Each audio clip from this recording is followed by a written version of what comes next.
우리 어머니, 아버지, 안녕하세요.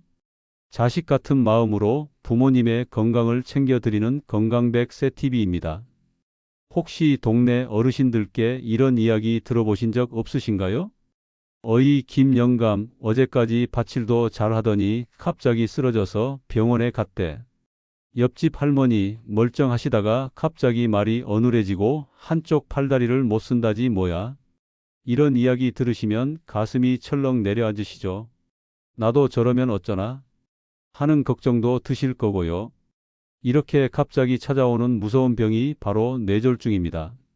그런데 이 뇌졸중이라는 무서운 손님이 아무 예고 없이 찾아오는 것 같지만 사실은 조용히 문을 두드리고 있었을지 모릅니다. 그 노크 소리가 바로 오늘 이야기해 드릴 심방세동입니다. 이름이 조금 어렵죠? 하지만 괜찮습니다. 오늘 제 이야기 10분만 딱 집중해서 들어보시면 이 무서운 손님을 어떻게 문전박 대할 수 있는지 그 방법을 확실하게 알게 되실 겁니다. 혹시 지금 가슴이 좀 두근거리고 기운이 없으신가요? 나는 괜찮겠지 생각하지 마시고 내 심장이 보내는 작은 속삭임에 귀 기울일 준비 되셨나요? 늦지 않았습니다. 지금부터라도 얼마든지 건강 지킬 수 있으니 제 손 꼭 잡고 따라와 보세요. 자, 그럼 심방세동이라는 녀석의 정체를 제가 아주 쉽게 파헤쳐 드릴게요. 우리 심장을 전기 배선이 잘 되어 있는 튼튼한 2층 집이라고 생각해 보세요. 1층 심실에서는 쿵 하고 온몸으로 피를 보내주는 중요한 일을 하고요. 2층 심방에서는 1층으로 피를 잘 내려보내주는 준비를 합니다. 이 모든 일은 아주 규칙적인 전기 신호에 따라 착착 진행돼요. 그런데 나이가 들고 혈압도 오르고 당뇨도 생기면서 이 집의 전기 배선이 낡고 고장나기 시작하는 겁니다. 특히 2층의 전기 배선이 합선돼서 지지직 거리기 시작하면 2층이 제대로 일을 못하고 그냥 부들부들 떨기만 하는 상태가 돼요.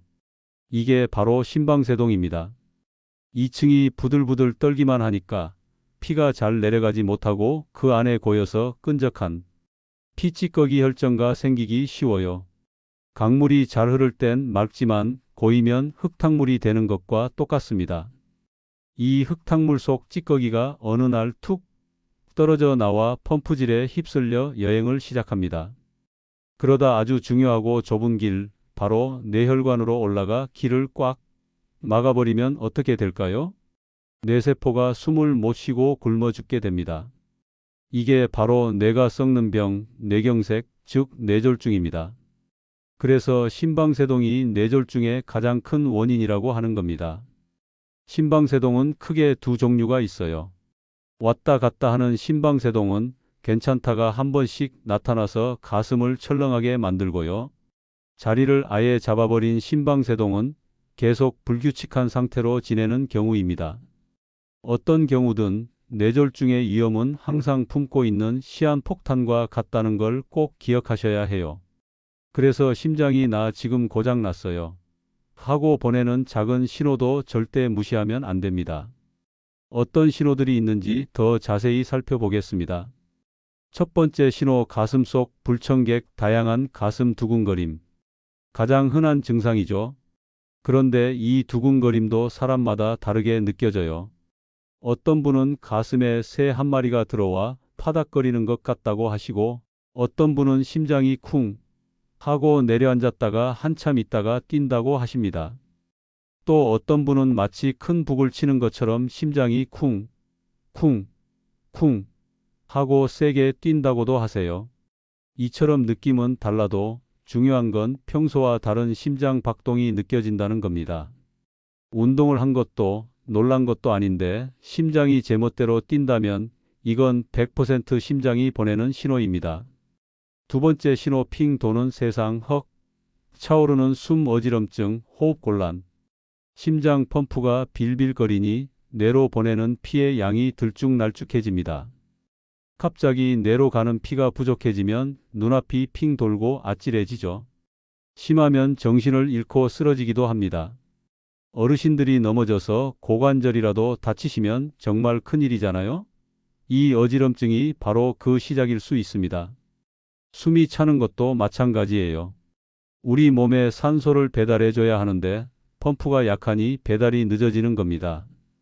예전에는 가뿐했던 언덕길이 에베레스트 산처럼 느껴지고 손주랑 잠깐 놀아주는 것도 숨이 차서 힘들다면 기력이 떨어졌나?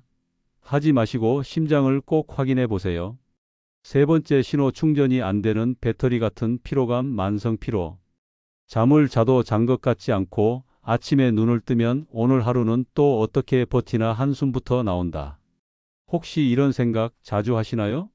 이것도 심장 문제일 수 있습니다. 우리 몸을 스마트폰이라고 생각해 보세요. 밤새 충전기에 꽂아두면 아침에 100% 충전이 돼서 하루 종일 쌩쌩하게 쓸 수 있잖아요?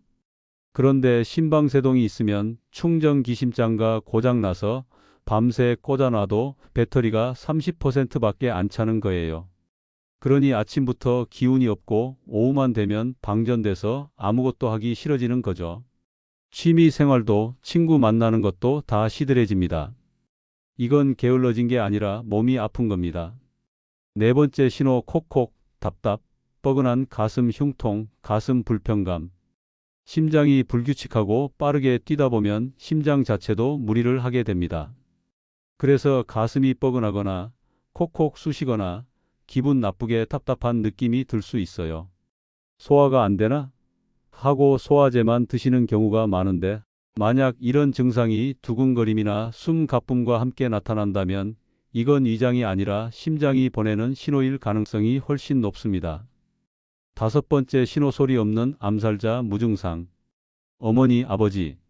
이게 제일 무섭고 제가 제일 강조하고 싶은 겁니다. 환자 10명 중 서너 명은 아무 증상이 없어요. 그냥 남들처럼 평범하게 생활하십니다. 그러다 건강검진에서 우연히 발견하거나 혹은 갑자기 뇌졸중으로 쓰러져서야 내게 심방세동이 있었구나 알게 되시는 거죠. 그래서 소리 없는 암살자라고 부르는 겁니다. 증상이 없다는 게 절대 건강하다는 증거가 아니라는 사실 꼭 명심하셔야 합니다. 자, 그럼 이 무서운 시한폭탄을 어떻게 막을 수 있을까요? 아직 건강한 분들을 위한 예방법과 이미 진단을 받으신 분들을 위한 관리법으로 나누어 자세히 알려드릴게요. 아직 건강한 분들을 위한 예방저축. 첫째, 음식저축입니다. 밥상이 보약이라는 말 틀린 게 하나도 없어요. 소금하고는 좀 헤어지세요. 짠 국물, 젓갈, 장아찌는 혈압을 올려 심장을 힘들게 하는 주범입니다. 국은 건더기만 드시고 싱겁게 드시는 습관을 들여보세요. 대신 칼륨, 마그네슘과 친해지세요. 얘네들은 심장의 전기 신호를 안정시켜주는 착한 영양소예요. 시금치 같은 푸른 잎채소, 콩, 두부, 바나나, 토마토에 아주 많습니다. 밥상에 무지개처럼 알록달록하게 차려 드신다고 생각하시면 쉬워요. 둘째, 운동 저축입니다. 몸을 움직여야 심장도 튼튼해져요. 하지만 너무 과격한 운동은 독입니다. 옆 사람과 이야기하며 걸을 수 있을 정도로 땀이 살짝 날 정도로만 하세요. 하루 30분, 일주일에 4번 이상 꾸준히 걷는 것만으로도 최고의 보약입니다. 오늘은 아파트 한 바퀴, 내일은 두 바퀴 이런 식으로 즐겁게 하시는 게 중요해요. 셋째, 좋은 습관 저축입니다. 술과 담배는 심장에 불을 지르는 것과 같습니다. 반드시 끊으셔야 해요. 커피도 하루 한 잔 정도로 줄여보세요. 카페인은 심장을 흥분시키는 채찍과 같아서 부정맥을 유발할 수 있습니다. 잠은 하루 7시간 이상 푹 주무세요. 잠을 잘 때 우리 몸과 심장이 휴식을 취하고 재정비할 시간을 갖습니다. 이미 진단받으신 분들을 위한 관리 계획. 이미 심방세동 진단을 받으셨다고 해서 너무 절망하지 마세요. 요즘은 약도 좋고 기술도 좋아서 관리만 잘하면 건강하게 오래 사실 수 있습니다. 가장 중요한 것은 의사 선생님 말씀 잘 듣기와 약 잘 챙겨 먹기입니다. 병원에 가면 크게 두 종류의 약을 주실 거예요. 하나는 제멋대로 뛰는 심장 박동을 진정해 하고 착하게 만들어주는 약. 또 다른 하나는 끈적한 피 찌꺼기가 안 생기게 피를 맑게 해주는 약항응고제입니다. 이 약이 바로 뇌졸중을 막는 가장 중요한 약이에요. 속이 좀 쓰린 것 같다고 마음대로 끊으시면 절대 안 됩니다. 꼭 의사 선생님과 상의하셔야 해요. 그리고 생활 관리는 예방법과 똑같습니다. 싱겁게 드시고 꾸준히 걸으시고 나쁜 습관은 멀리 하셔야 약효도 더 좋아지고 심장도 편안해집니다. 어머니, 아버지, 오늘 저와 함께한 시간 어떠셨나요? 조금 무서운 이야기도 있었지만 어떻게 해야 내 몸을 지킬 수 있는지 이제 자신감이 좀 생기셨죠? 복잡하게 생각하지 마시고 오늘부터 딱 3가지만 실천해 주세요. 이건 우리 가족 모두의 행복을 위한 약속입니다. 첫째, 하루 한 번 1분만 내 맥박과 대화하기. 아침에 눈을 뜨고 잠시 또는 저녁에 TV 보실 때 편안하게 손목에 손을 얹고 1분간 내 심장이 규칙적으로 잘 뛰고 있는지 느껴보세요. 내 몸의 안부를 묻는 시간입니다. 둘째, 건강검진은 1년 농사처럼 챙기기. 증상이 없어도 1년에 한 번은 꼭 나라에서 해주는 건강검진 받으시고 심전도 검사를 해보세요. 숨어있는 불씨를 미리 찾아내는 가장 좋은 방법입니다. 셋째, 조금이라도 이상하면 망설이지 말고 병원 가기. 이러다 말겠지 하는 생각이 가장 위험합니다.